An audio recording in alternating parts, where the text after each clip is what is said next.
Gotham's law-breaking taxi drivers, the Overlook's reality-bending layout, and Alicia Silverstone's hilariously genuine mispronunciation. Keep watching for some of the best movie mistakes that made it into the final cut.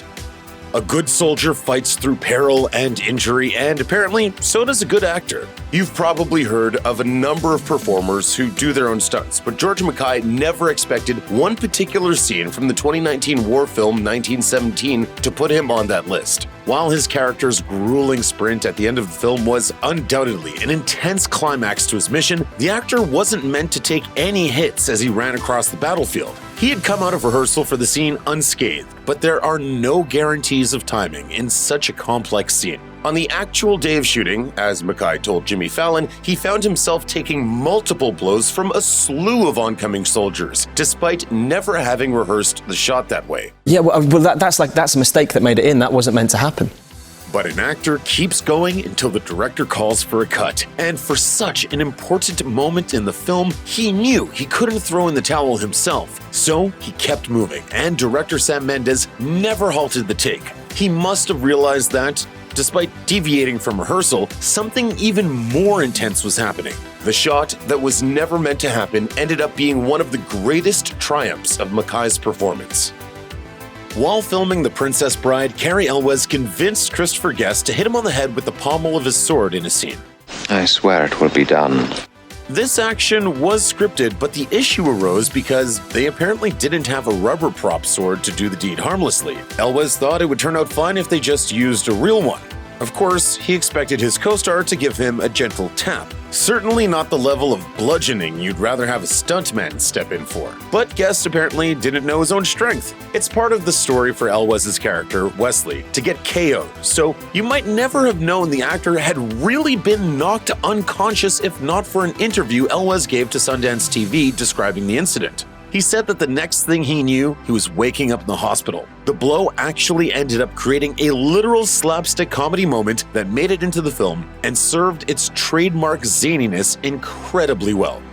Every job has its hazards. If you work in a kitchen, you run the risk of slipping on spills or burning yourself with hot cooking oil. If you work in an office, you might get carpal tunnel syndrome. And if you're Channing Tatum, portraying Olympic wrestler Mark Schultz in Bennett Miller's 2014 film Foxcatcher, you might break your hand, pop your eardrum, and cut your head open. All of these injuries actually befell Channing Tatum during the shooting of Foxcatcher. He broke his hand while training for the role, but you can see the other two mishaps during the film.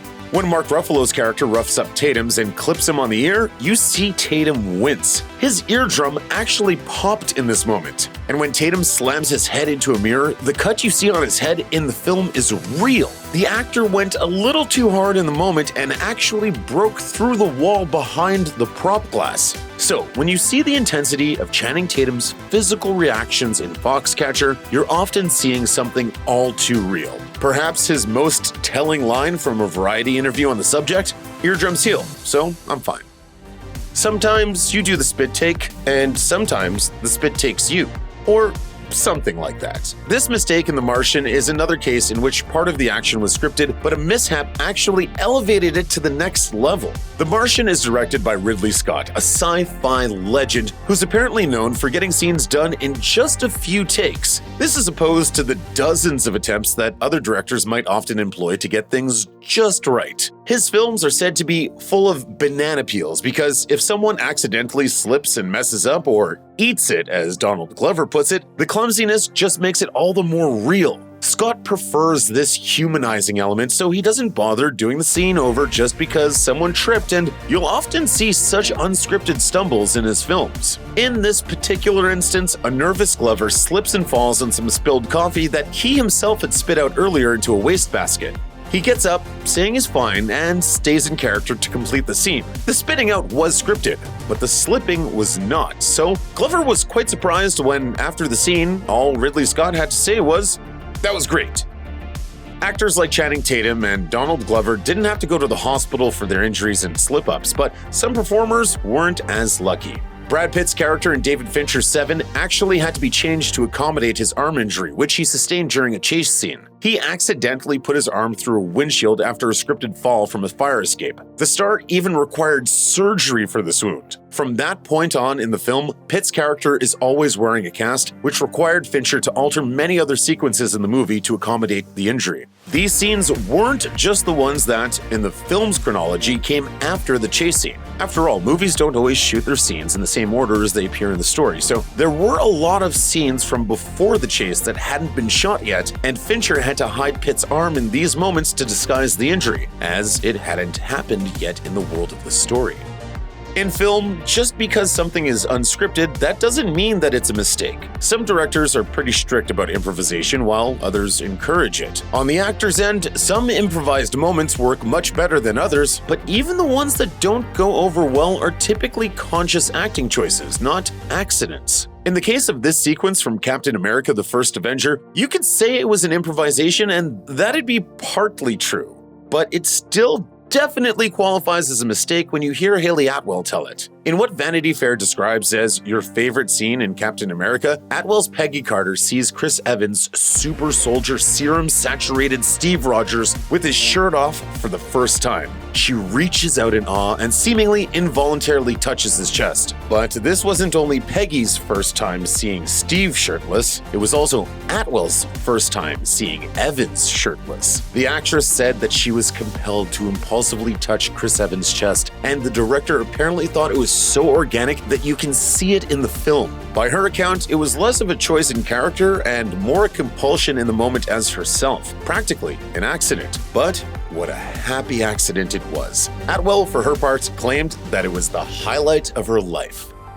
If you think that being in the background of the film means you're missing out on all the action, that's not necessarily the case. Sometimes you get even more action than you bargained for, and it's not always a pleasant or star-making experience. But you can rely on the eagle-eyed film enthusiasts of Reddit to eventually get you the recognition you deserve for taking a background blow like a champ. Blink and you'll miss it. But when Tom Cruise dismounts his horse in one scene in The Last Samurai, the steed kicks an extra in the crotch. You can tell from his reaction that it wasn't some sort of stunt. But once you see it, it's all the more impressive that the extra remains standing and, though he stumbles a bit, takes it like a true warrior. What's most alarming is that no one around him appears to flinch when it happens or check to make sure that he's okay. If you want to believe the best, you could read the lack of response as evidence of the stoicism of the soldiers. Either way, the injured soldier is a true champ. Imagine your first chest waxing and your first leading role in a film occurring at the very same time. It sounds like it'd be a lot of pressure and that things could potentially go really badly. That's exactly what happened to Steve Carell. His character in The 40-Year-Old Virgin, Andy, is trying to get into the dating world for the first time and, as the title of the film suggests, lose his virginity. He gets a lot of advice from some pretty questionable but well-meaning sources, which ultimately leads to him booking a waxing appointment. Oh, that sounds like it would be nice. Normally a scene like this would be done with makeup and special effects, but Carell thought it would be better if the waxing was real. He assumed it wouldn't hurt that badly, but you can tell in the scene itself how shocked he is at his miscalculation. The pain is real. To make matters worse, the actor who played his waxer lied about being experienced in the procedure and apparently skipped an important protective step. That is, applying Vaseline to his nipples. Poor Steve. The master of physical comedy really went to his limits this time, and thankfully it's not completely embarrassing. Rather, it's a hilarious and memorable scene, and the film wouldn't be the same without it. Have you ever noticed that in many scenes in the MCU movies, Tony Stark is munching on some sort of snack? It's easy to believe that it's just part of his character. He's quirky in many other ways and always does whatever he wants. So why should the end of the world keep him from snacking? Well, apparently this habit was never part of Stark's character in the beginning. Robert Downey Jr. would just hide snacks all over the set and randomly start munching out during takes without telling anyone he was going to. There was nothing anyone could do about it since they never knew when it was going to happen, so the production just made constantly eating and drinking a comedic part of Iron Man's cavalier character. And honestly, it fits just fine. Is it a mistake? It would have been for a lesser actor, as it likely would have gotten them fired or at least heavily reprimanded, but RDJ took his snacking and made a meal out of it. A series of mistakes in Titanic turned out to be a blessing in disguise. Believe it or not, Jack's now famous exclamation at the tip of the ship wasn't originally in the script. In fact, he and director James Cameron had tried a bunch of different lines in its place, and they all fell flat. Time was running out and the production was losing light, but finally, after a bunch of mistake lines, an exasperated Cameron told DiCaprio to just say, "I'm king of the world." And apparently DiCaprio really didn't want to at the time, responding to Cameron's direction with an unconvinced, "What?" and repeating the question when Cameron reiterated his instructions. To the second objection, Cameron simply replied with, quote, "Just sell it." I'm the king of the world! We're eternally grateful that the previous scripted attempts turned out to be mistakes. Mistakes that, in their wake, made room for one of the most recognizable lines in one of cinema's most revered films. We'd love to know what some of those failed lines were, though. When the futuristic bat vehicles dominate the screen in the Dark Knight trilogy, most people really aren't paying attention to much else. But if you check the traffic in the background, there are quite a few scenes in which Gotham citizens don't appear to be obeying traffic rules. These sequences usually occur in high-speed, quickly cut chase scenes, so they're easy to miss and, if we're being honest, a little nitpicky to point out even if you do catch them. Still, the other drivers on the road as the Caped Crusader rides his Batpod after the Joker are blatantly ignoring streetlights. Of course, the taxi drivers who nearly crash into the Batpod and honk as he whizzes through them are most likely stunt drivers given how close they come to colliding with him. Not to mention that these near encounters were great to emphasize the peril of the chase, but if you look closely, the lights facing left and right, where the vehicles come from, are red. These collisions should have never happened. You could nitpick and say it ruins the realism, but we disagree. The whole premise of Nolan's trilogy is that Gotham is a city of debauchery, mayhem, and moral bankruptcy. There's often explicit debate as to whether it can be saved. We naturally conceive of that in epic cinematic terms. Grand-scale sociopaths like the Joker, corrupt officials at the highest levels, and sky-high crime rates. But if Gotham truly is a lawless city, wouldn't that extend to every area of life? If people aren't going to follow the law when it comes to fraud, murder, and greed, why would they when it comes to traffic? Many injuries are the result of talented, invested actors taking their scripted scenes a little too far. It's a testament to their acting that they're willing to risk bodily injury in order to fully inhabit a scene, but we hope they don't make a tradition out of needing stitches. In Nightcrawler, Jake Gyllenhaal plays a freelance photojournalist named Lou who enters the competitive business of covering violent incidents like crashes and crimes and selling the footage to news stations. Naturally, he develops an unsettling obsession with his work and uses increasingly questionable means to obtain the most compelling footage before any of his competitors. This means going so far as to tamper with crime scenes and manipulate police, journalists, and criminals. It goes without saying that the guy is intense. At one point, he punches a mirror, which was part of the script. Jake Gyllenhaal needing stitches in his hand afterward, though, that was not part of the plan. Even still, it all fits incredibly well with a seedy character who will go to any lengths to get what he wants. You might have been told as a kid that sugar can make your teeth fall out, but for one young extra in Willy Wonka and the Chocolate Factory, this threat became all too real in an unexpected way.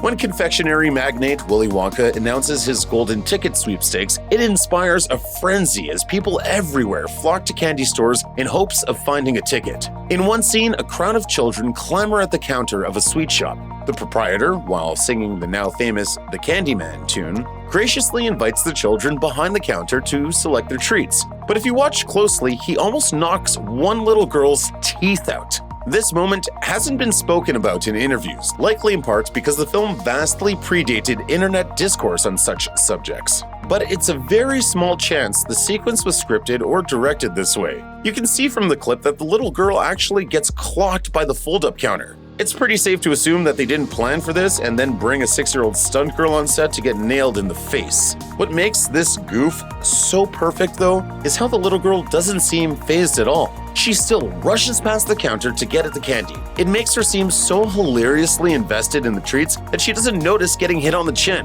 And she won't be the last child in the film whose dogged pursuit of sweets gets her into trouble.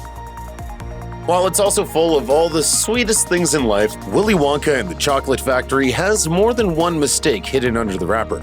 And one continuity error in this film accidentally makes a pretty powerful statement. When the malnourished Charlie eats what's probably his first ever Wonka bar, we see him take a bite in one shot while his mouth is already stuffed. But in the next shot, just a couple of seconds later, his mouth is totally empty. You can't swallow almost an entire chocolate bar in a matter of seconds. It definitely can't be done without making a mess or at least needing to catch one's breath afterwards. At first glance, this is an extremely minor continuity error, and again, since this is a viewer-caught slip-up in an old film, it hasn't been addressed as a mistake by anyone connected with the feature. We're just deferring to the laws of physics here. But on that note, this mistake can totally be spun as the whimsical film's magical realist take on just how ravenous Charlie is for the first ever taste of Wonka chocolate in his impoverished life. The layout of the Overlook Hotel in The Shining, Stanley Kubrick's film adaptation of Stephen King's disquieting horror novel, is spatially impossible. If you try to match what you see inside the hotel with what you see on the exterior, there's simply no way to make it work. But when you think about the story itself, everything about the sinister, seemingly sentient hotel defies logic and is meant to confuse the viewer and occupants and drive them slowly mad. So why not the architecture itself? Some people staunchly argue that The Shining set features many impossibilities, from windows that shouldn't exist, doors that lead nowhere, to entire rooms that couldn't possibly fit inside the hotel. Others, however, say it's all part of Kubrick's genius, and that the hotel itself is clearly a supernatural disorienting force, an illusion in and of itself in many ways. It would certainly lend new and unsettling meaning to the now famous sequences of Danny riding his tricycle through the Byzantine twists and turns of the hotel's hallways. He may be wheeling in and out of reality. Self-absorbed Cher, living up to the title of the film Clueless, mispronounces words throughout the movie. But what you might not know is that actress Alicia Silverstone herself is making these errors. Whenever you hear her articulate a word slightly wrong, there's a good chance that the mistake is genuine.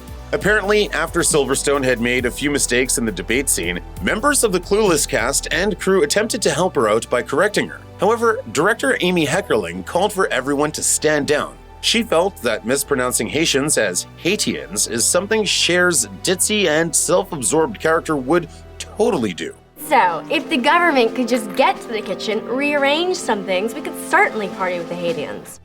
And she was absolutely right. Cher's mispronunciations serve as foreshadowing for the growth she will experience over the course of the movie. That is, from the selfish, ignorant girl she once was to the conscientious, caring person she always had the potential to be. And these competing elements wouldn't have been expressed as well without those delightful mispronunciations. Check out one of our newest videos right here. Plus, even more Looper videos about your favorite movies are coming soon. Subscribe to our YouTube channel and hit the bell so you don't miss a single one.